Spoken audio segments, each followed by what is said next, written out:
Sometimes, being a fan of Extreme Championship Wrestling means being extremely disappointed in how WWE treats your former champions. Because as many people will tell you, the top Paul Heyman guys really weren't treated all that great in the House of McMahon. But out of all of them, who was the closest to being WWE champion? Well, that very question is the topic of this episode, because today... Please support this channel by subscribing, and you could support it even further by signing up over on my Patreon page, just like Dakari Garmin, The Immortal Remus, and Freehand. Your support absolutely means the world to me, and all of you help to keep this channel going. Alright, so this is me ranking each and every former ECW World Champion and seeing who I think was the closest to becoming WWE's top guy. And just to be clear, we're only talking about Extreme Championship Wrestling. We're not talking about Eastern Championship Wrestling, and I'm definitely not talking about the fake ECW that was on Sci-Fi. Now, having said that, this is a surprisingly rare accomplishment, as only 15 wrestlers ever have won that title. And you forgot Rob Van Dam! I didn't forget him, as he never won the championship under the criteria that I just laid out. Learn to listen. Well, I thought he did, and that has to count for something. No, that doesn't count for anything, and it's not like there's some way for you to research this kind of thing before you comment so you don't look like an idiot. Anyway, with that being said, let's get into the list. Quickly.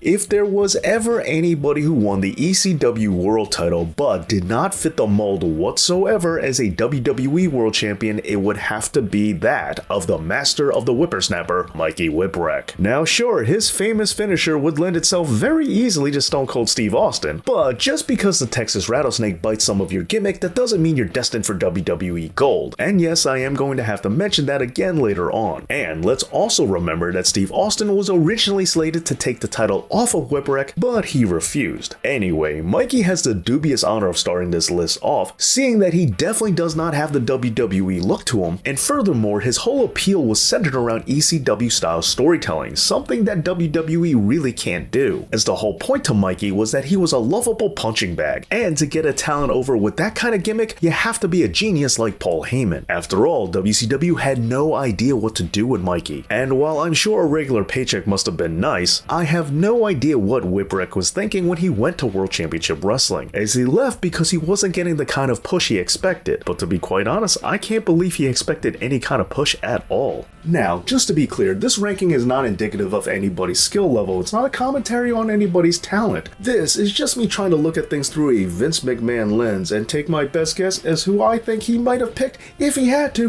from the Extreme to be his top WWE wrestler. Anyway, let's move on with the list.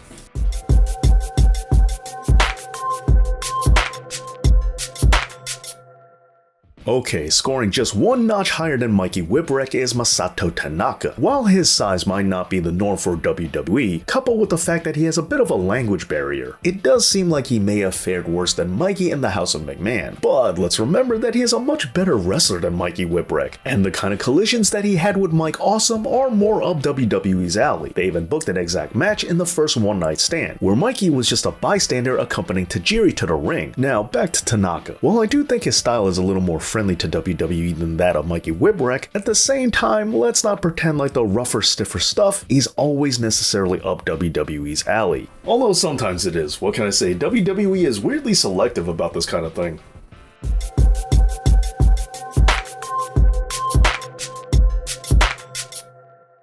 Oddly enough, Steve Carino's biggest run in WWE happened behind the scenes rather than in the ring, as it is somewhat shocking that he never got a run in World Wrestling Entertainment. But since 2016, he has been doing fantastic work as a trainer. Now, Carino won the ECW World title in a double Jeopardy match, which was a great bout by the way, although his reign would only last about 2 months. And while he also doesn't fit the bill of what WWE typically looks for, seeing that he's gained some employment with the company over the years puts him ahead of the previous 2 entries.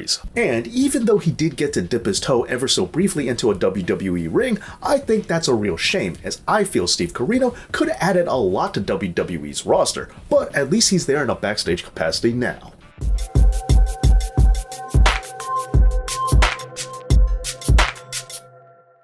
If you wanted proof that Vince McMahon doesn't push every single big man that walks through his door, then you have to look no further than that of Mike Awesome. Because if the exaggerations about Vince McMahon's obsession with big men were true, then Mike Awesome would have been a WWE champion several times over. But while he never won the big one in WWE, he did wrestle there, and not only that, but he is the first person on this list to have won a WWE championship. Granted, it was the hardcore title and it was just once, but that's not the point. Now personally, I think if he never had his run in WCW, where WWE saw just how not loyal he can be, as well as also showing all the horrible gimmicks he had to endure, I think there's a chance he might have fared a little bit better in WWE, but I guess we'll never know.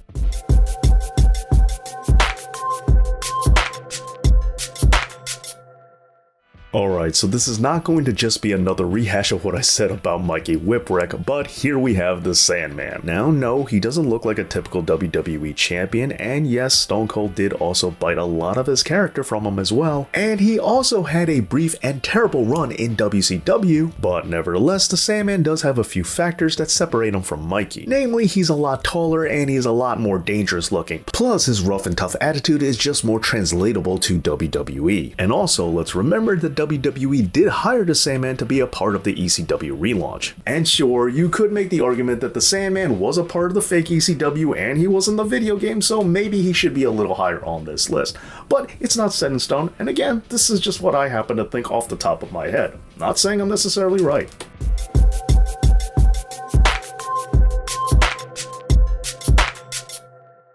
Although, in this case, Jerry Lynn ranks one spot higher than that of the Sandman because he is a former title holder in WWE. No, it's not the big one. Not at all, but at least it's something. And while titles don't mean everything, I do think they can be somewhat indicative, at least sometimes and in some cases, as to how WWE thinks when trying to plot out who they would potentially give a world title to. Up next is a wrestler that I think was only held back in WWE by his lack of height, and possibly also his lack of personality, as Jerry Lynn has a lot of the qualities that WWE is looking for, as he's incredibly jacked, works well with others, and puts on fantastic matches. And sure, WWE doesn't always value technical wrestling, even though they should. I still say that Jerry Lynn has a lot of great WWE qualities. Maybe not world championship level, but he does have some nonetheless. Just wish he was a little bit taller. We call this Skilo syndrome or Bill Dundee syndrome. Additionally, we should also mention that Jerry Lynn has won a title in WWE as well, although it was the light heavyweight championship. Now, does that one title reign mean more than Mike Awesome's one run with the hardcore belt? Well, I guess so, but not by much.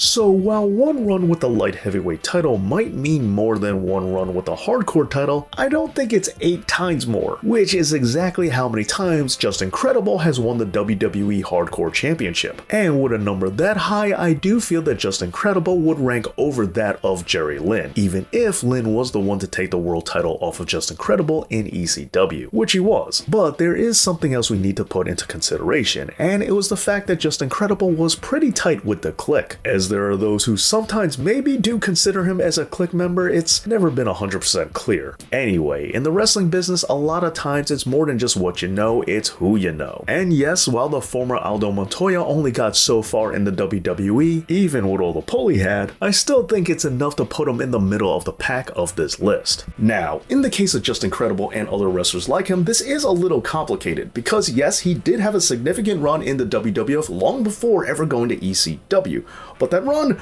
really didn't get him too far, so you could make the argument that that means he's nowhere close to being a WWE champion. But at the same time, being contracted to WWE both before and after being an ECW world champion might mean that he does stand a better chance than others, so you pretty much could make the argument either way.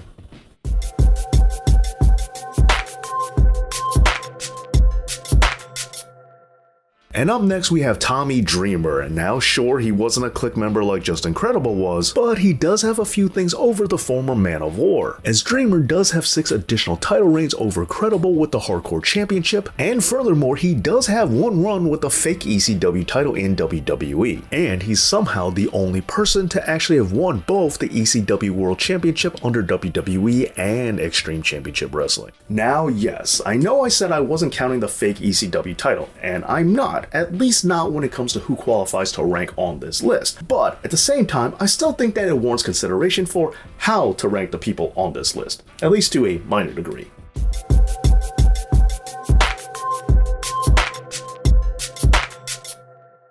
Now, as I said earlier, championships don't mean everything, and here we have a wrestler who didn't win a single championship in WWE, but still pretty high ranking nevertheless. As here we have Sabu. Now, he only had a very brief run in both WCW and WWE, and he didn't win squat in either. The truth of the matter is Sabu is just amazingly talented, and perhaps he was just ahead of his time. But despite his very short run in WCW, and his less than significant run in WWE's ECW, I think that if the stars aligned better, Sabu would have been one of the major stars of the industry.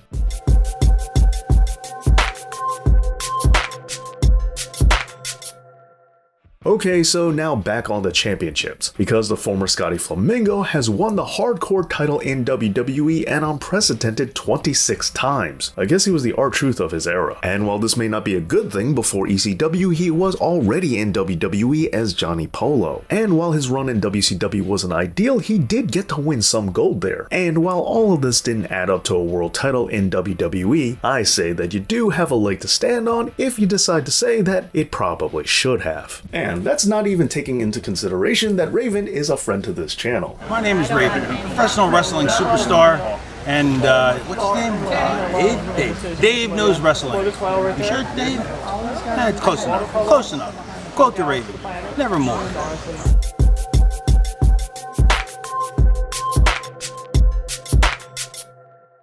While sadly an entire generation of adults know Taz more as an announcer than they do as an actual wrestler, I still say that the Human Suplex Machine should have been WWE champion, or in the least Intercontinental champion. But I do have to say that he is the first person on this list to have won a significant title in WWE, as he is a former tag champion with that of Spike Dudley. And sure, WWE doesn't treat the tag titles with the most respect, but I would still say that it has more value than the light heavyweight, and also more value than the hardcore championship, even though Taz did win that 3 times. And sure, while he did spend less time in the Royal Rumble in 2001 than Drew Carey did, yeah, don't ever forget that, he still did spend enough time with the company that I do feel that he at least was respected there. Let's remember that not only did he choke out Kurt Angle, but he also had that excellent match against Triple H on SmackDown, so at least there were flourishes of him getting treated like a big deal, and enough so that I would say he qualifies to make the top 5 of this list. And I know that Taz isn't the tallest wrestler or anything, and I did use that to take some points away from some guys earlier on in this list.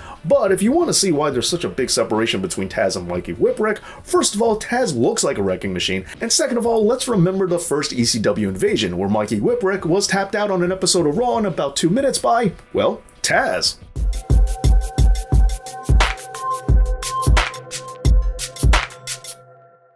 Okay, so he may not be the friendliest person with Vince McMahon right now, as the beef between WWE and Shane Douglas is pretty strong. It still seems fair to say that he had a better chance of winning the WWF World title than the other wrestlers on this list so far, especially since he is a former Intercontinental champion, albeit that he only held it for a hot minute, but whatever. Now, aside from that, I do think Shane Douglas has a lot of great qualities to be a WWE champion. He's a great wrestler, a great storyteller, and he cuts scathing promos with an attitude and a persona that's right up WWE's alley. It's just too bad that he debuted in the company as Dean Douglas instead of the franchise, as that would have been way more marketable.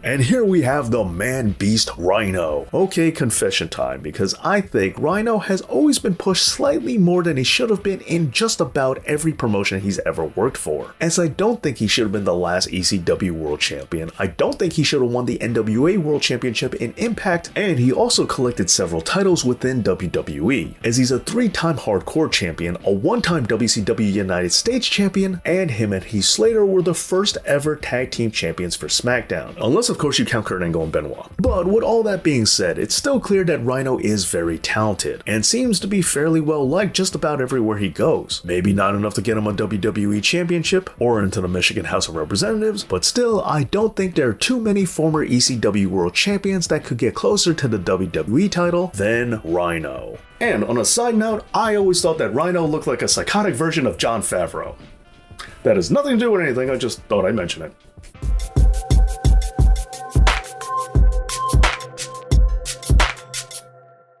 Alright, so now we enter the nitty gritty, as these last two wrestlers I think probably stood a really good chance at becoming WWE Champion if, certain conditions were met, and we'll get into what those are in just a little bit. Alright, he might have been middle-aged and crazy by the time he finally got to the WWF, but let's not pretend like Terry Funk isn't still an absolute legend. And while the only title he picked up in the WWF was a tag team title run with Cactus Jack, it's not just about titles for this list, especially considering that Terry Funk is also a WWE Hall of Famer, inducted in 2009. Because as you might have noticed, I've talked a lot about how much people are liked and how much people are respected, and in terms of the Funkster, there are not too many people who come close to his level. Moreover, with his family reputation, I do think that Terry Funk might have fared better in WWE if he had arrived in the company much earlier than he did, as I think that's the only real reason he didn't accomplish more in the E.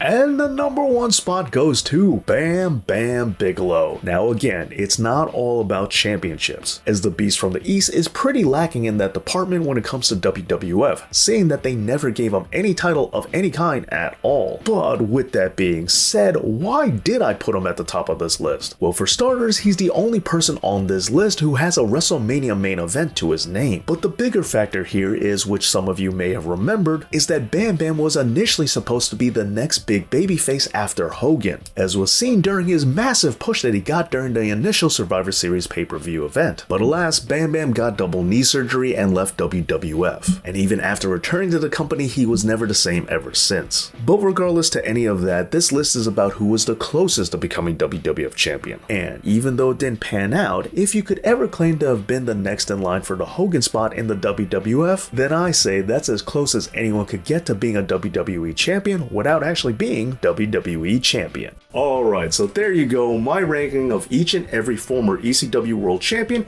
and how close I think each one of them were to potentially becoming WWE Champion. I hope you liked this video, and if you did, please give it a thumbs up and make sure that you're a member of the Know It All Nation by subscribing to this channel. I want to thank all of my awesome Patreon supporters, and I want to thank you for watching, and as always, Dave knows.